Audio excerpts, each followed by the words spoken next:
നമ്മളെ കുറേ ദിവസത്തിന് ശേഷമാണ് നമ്മൾ വെള്ളയപ്പം ഉണ്ടാക്കുന്നത് കേട്ടോ. അപ്പോൾ ഇന്നലെ തന്നെ മാവൊക്കെ അരച്ച് റെഡിയാക്കി വെച്ചു. പിന്നെ ഇപ്പോൾ ഈ ഇടയ്ക്കിടയ്ക്കുള്ള ഒരു മഴ കാരണം പിന്നെ രാത്രി ഒരു ചെറിയ തണുപ്പുണ്ട്. അത് കാരണം കൊണ്ട് മാവ് പൊങ്ങോ പുളിക്കോ എന്നൊക്കെ ഉള്ളൊരു സംശയം ഉണ്ടായിരുന്നു കേട്ടോ. പക്ഷേ സംശയമൊക്കെ ഭേദിച്ച് രാവിലെ ആയപ്പോൾ ആൾ കുട്ടപ്പനായിട്ട് പൊങ്ങിയിട്ടൊക്കെ ഉണ്ടായിരുന്നു, പുളിച്ചിട്ടും ഉണ്ടായിരുന്നു കേട്ടോ. അങ്ങനെ വെള്ളപ്പത്തിൻ്റെ മാവും കാര്യങ്ങളൊക്കെ സെറ്റായി. അപ്പോൾ പിന്നെ വെള്ളപ്പമൊക്കെ ചുട്ടെടുത്ത് കുറച്ചെണ്ണം ചുട്ടെടുക്കണം. അതിൻ്റെ ഇടയിൽ തന്നെയാണ് ഞാൻ വേഗം ക്യാരറ്റ്, ബീൻസ്, നമ്മുടെ ഉരുളക്കിഴങ്ങ്, ഉള്ളിയും കൂടെ ഇട്ടിട്ട് നന്നായിട്ട് കുക്കറിൽ വേവിച്ചെടുത്തു കേട്ടോ.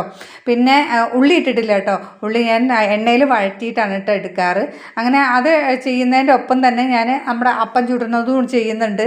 അപ്പോൾ ഈ ഒരു കാര്യം തന്നെ നമുക്ക് നേരത്തെ ഈ വെള്ളപ്പൊന്നും നമ്മൾ ഇടയ്ക്കിടയ്ക്ക് ഉണ്ടാക്കാറില്ല. കാരണം ഇപ്പം പിന്നെ കോറം ഫില്ല് ചെയ്യണ്ടേ, ഓരോ ദിവസവും ഓരോരോ കാര്യങ്ങൾ വേണമല്ലോ എന്ന് കരുതിയിട്ട് ഇന്ന് ഞാൻ വെള്ളപ്പാക്കിയെന്ന് മാത്രം കേട്ടോ. പക്ഷേ വെള്ളപ്പത്തിന് മാവ് ഉണ്ടാക്കി കഴിഞ്ഞാൽ 2 ദിവസം ഇരിക്കും. അതാണ് ആകെയുള്ള പ്രശ്നം. ഒറ്റ ദിവസം കൊണ്ട് അത് കംപ്ലീറ്റ് ആവില്ല. ഞാൻ എത്ര അരച്ചാലും ഇച്ചിരി കൂടുതലായി പോവാറുണ്ട് കേട്ടോ.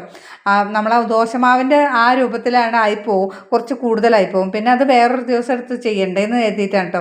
ഇന്ന് പക്ഷേ എന്തോ ഭാഗ്യത്തിന് നമുക്ക് ഒരു ദിവസത്തേക്കുള്ളത് മാത്രമേ ഉണ്ടായുള്ളൂ. അപ്പം നമ്മുടെ സ്റ്റൂ ആണ് കേട്ടോ ഉണ്ടാക്കിയിട്ടുള്ളത്. അപ്പോൾ കുറച്ച് തേങ്ങാപ്പാലും ബാക്കി ഒന്ന് ആ ഗ്രേവി കുറുകാൻ വേണ്ടിയിട്ട് ഞാൻ ഇച്ചിരി കടലമാവ് വെള്ളത്തിൽ നന്നായിട്ട് മിക്സ് ചെയ്തിട്ട് ഒഴിച്ചിട്ട് അങ്ങനെയാണ് കേട്ടോ ചെയ്തിട്ടുള്ളത്. മാഷിന് വലിയ താല്പര്യമില്ല ഈ വെള്ളപ്പത്തിനോട്. പിന്നെ മാഷി ചായ കൊടുത്തു. ചായ കൊടുക്കാനായാൽ വെള്ളപ്പവും കറിയും കൊടുത്തു, എന്നിട്ടാണ് ചായ റെഡിയായത്. പിന്നെ ചായയും കൊടുത്തു. മാഷ് ചായ കുടിയൊക്കെ കഴിഞ്ഞ് പോയി. നമ്മൾ കുറച്ച് പാത്രങ്ങളൊക്കെ കഴുകാണ്ടായിരുന്നു, അതൊക്കെ കഴുകി വെച്ചു. പിന്നെ തുണികളൊക്കെ വിരിക്കാൻ വേണ്ടി മേളിലോട്ട് പോയി. ഇനി താഴെ വന്നിട്ട് വേണം നമുക്ക് ചായ കുടിക്കാൻ കേട്ടോ. അപ്പം അത്രയുള്ളൂ നമ്മുടെ